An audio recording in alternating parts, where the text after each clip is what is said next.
Eto na naman, partner, ang mga usapang dugyot. No? Sa dami ho ng mga masasayang gawain ngayong summer vacation. Aba, samahan pa ng tumitinding init ng panahon, di humalayo na mauhaw tayo, syempre ng mas madalas, di ba?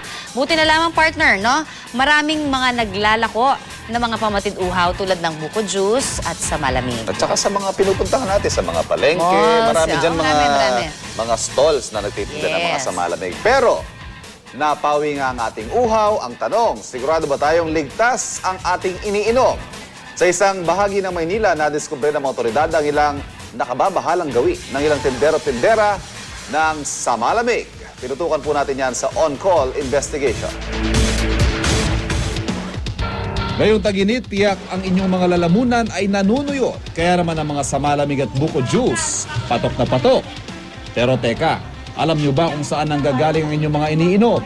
Basta't nawawa ko, bumibili ako sa palamigan. Pang, ano lang na patid-ow.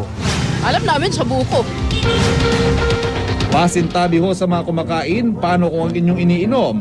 Dito pala nanggagaling. Ang sahig nanunuot ang putik at masangsang na amoy.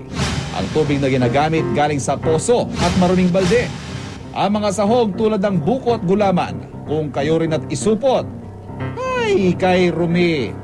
At ang pinakamatindi, ang palamigan, dinadayo ng daga.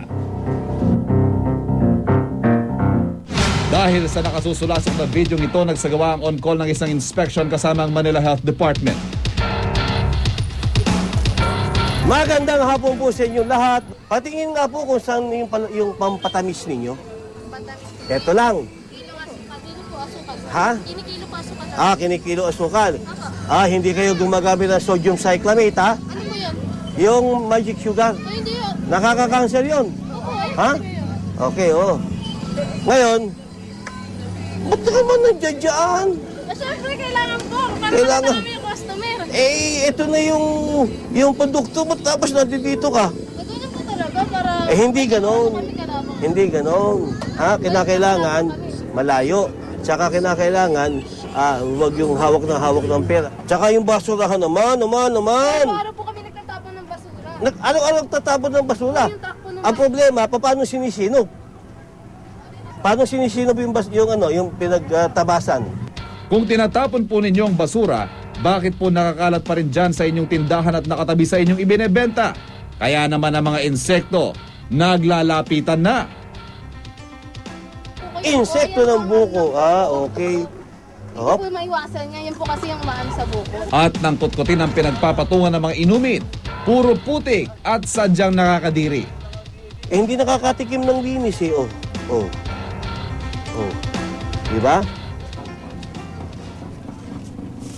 So, nakita natin, naging attractant mismo yung lugar to mga vermins, rodents, insects, and flies, insects such as cockroaches, flies, and rodents. Kasi nga, very unsanitary yung paligid. Yung tubig, sinasabi nila, kinukuha doon nila sa mga, kung bumibili sila ng mineral water, bumibili sila na kung saan-saan. Pero, considering na mayroong artesian well doon, so I doubt na doon sila kumukuha. So, ibig sabihin, the water may be sanitary, pero yung kanilang container, hindi. Para hindi magkasakit sa pagbili ng mga samalamig, ang payo ni Sir Clemente. Very discriminating, mapanuri.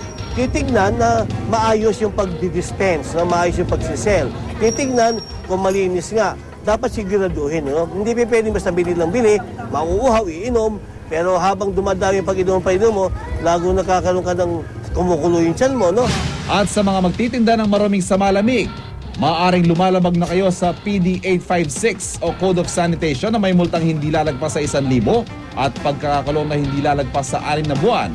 Kaya siguruhing malinis ang itinitinda para masaya at healthy ang summer. So buko. Partner, parang sumakit yung chan ko. Pero Yung tayong buko. alam mo, actually, paulit-ulit natin sinasabi, partner, walang masamang magnegosyo, gawin lang hong tama, maayos, malinis, para hindi ho naman kayo nakakaperwisyo sa kalusugan Alam mo, ng ating habits kapwa. lang yan, partner eh. Basic habits. Siguro kung ugaliin lang ho natin na konting, konting consciousness lang, kamalayan. Di sa pwedeng tamang, konti eh. Hygienic practices.